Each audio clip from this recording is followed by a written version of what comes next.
Good morning, one and all. Here we are with the subject biology, and we will continue with our next lesson called tissues.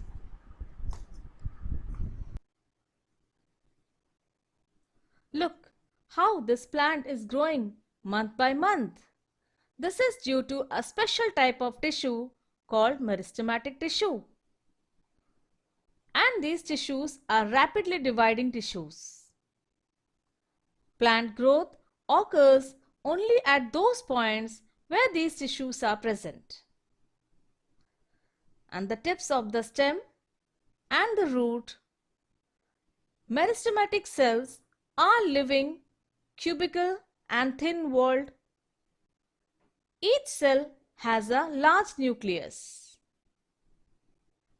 Cells are closely packed with no intercellular spaces. Depending on the region where they are present, meristematic tissues are classified as apical lateral and intercalary meristem. Apical meristem is present at the apical or the growing tips of stems and roots. It increases the length of the plant, whereas lateral meristem or cambium is present in the radial portion of the stem or the root. It increases the girth of the plant.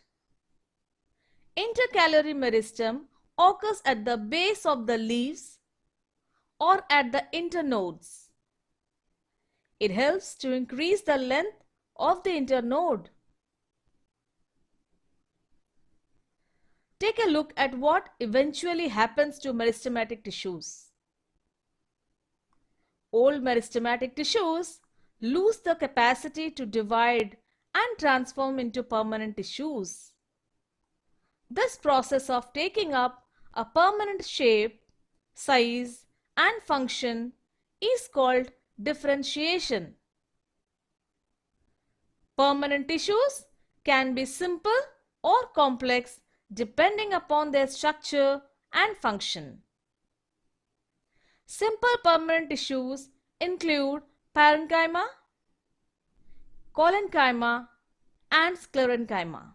System, let's explore the tissue parenchyma. Parenchyma are elongated living cells with a cell wall made of cellulose. These cells are polygonal in shape and have a large central vacuole. They also have intercellular spaces between them. Parenchyma forms ground tissues in the central cortex and the peripheral bits of stems and roots. In leaves, they contain chloroplasts and are called chlorenchymatous. This helps in photosynthesis. In aquatic plants, parenchymatous cells contain large air cavities that help in buoyancy and are called parenchyma to cells in fruits and vegetables are filled with starch which help in food storage. Let's take a look at another simple permanent tissue, that is the collenchyma. Collenchyma are elongated living cells with cell walls made of cellulose and pectin. These cells have little intercellular spaces. They occur in the peripheral regions of the stems and leaves. Collenchyma provides mechanical support, flexibility, and these are sclerenchymatous cells, the third type of simple permanent tissue. These are long, narrow cells with no intercellular spaces. Sclerenchyma is a dead cell with deposition of lignin in the cell wall. They occur around the vascular tissues in stems, in the veins of the leaves, and in the covering of the seeds and nuts. These tissues provide strength to the plant. Complex permanent tissues are made of more than one type of cells that coordinate together to perform a common function. These are of two types, namely xylem and phloem. Let's explore the different components of the xylem. Tracheids, tracheids vessels or xylem parenchyma and xylem fibers. Tracheids are tubular dead cells. They transport water. Their cell wall is made of lignin. This provides mechanical support. And vessels are elongated dead cells that transport water and minerals. They are usually present in the big trees. Xylem parenchyma cells are living and they store food. Xylem fibers are elongated dead cells with lignin that provide mechanical support. Let's now look at the different elements of phloem. Sieve tubes, companion cells, phloem parenchyma and phloem fibers. Sieve tubes are elongated living cells.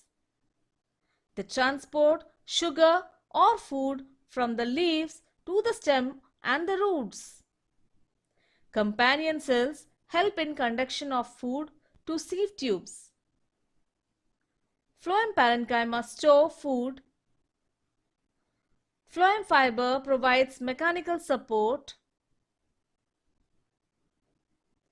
Another type of tissue that is very important for plants is the protective tissue. They protect plants from the surroundings. Protective tissues include epidermis and the cork. Epidermis is the outermost protective layer of the roots, stems and leaves. It is 1 cell thick and covered with a waterproof layer called cuticle. The epidermis breaks at some place to form stomata, and stomatas are surrounded by guard cells which help in gaseous exchange and loss of water. As the plant grows older, the outer protective tissue replaces the epidermal cells. This outermost layer in older roots and stem is called cork. This was all about the tissues, and we have studied in detail about the plant tissues.